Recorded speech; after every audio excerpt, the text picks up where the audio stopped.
인천시가 주도하는 새로운 매립지 정책의 시발점이 될 것입니다. 대체 매립지 확보 못해 2015년 연장됐던 종료 시점이 다가옵니다. 쓰레기 산은 이제 여의도 넓이의 3배를 넘는 규모가 됐죠. 대체 매립지 조성에 최소 5년이 소요되는 만큼 2025년 사용 종료를 위해 올 연말까지 서울, 경기, 인천 모두 대체 매립지를 확보해야 합니다.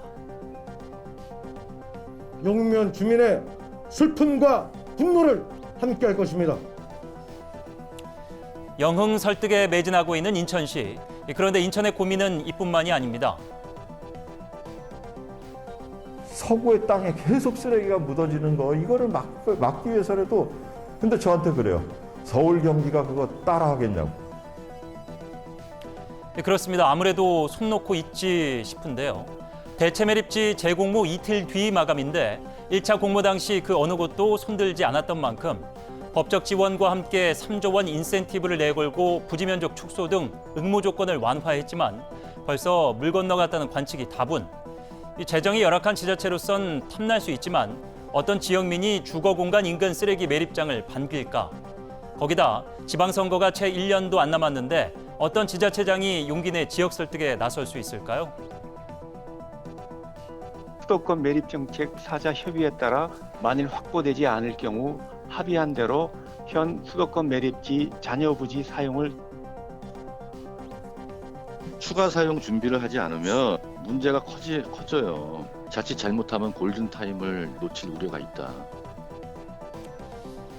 오히려 경기와 서울, 사용 종료 시점을 고집하다가 쓰레기 대란이 일어날 수 있다 걱정해 줍니다.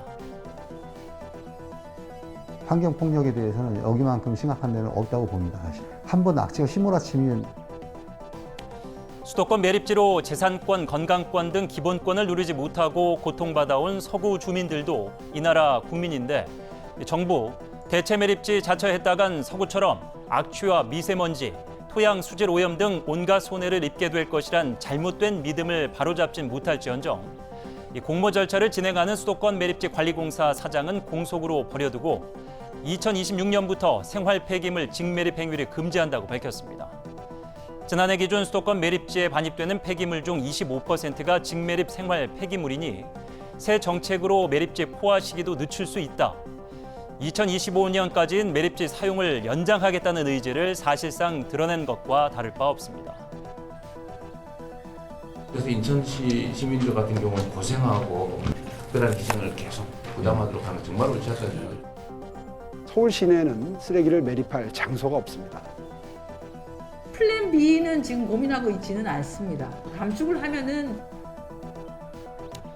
정부와 서울, 경기 대체 매립지 확보를 위해 그 무슨 절박한 노력을 했는지 인천의 고통을 나누어 짊어질 생각이 있긴 있는지 의문스럽기만 합니다. 쓰레기로 고통받는 것도 인천, 대체 매립지 확보 위해 설득하고 욕먹는 곳도 인천. 다른 지역 쓰레기 처리해온 지난 30년 그 대가가 잔인하고 비참합니다. 앵커 포커스였습니다.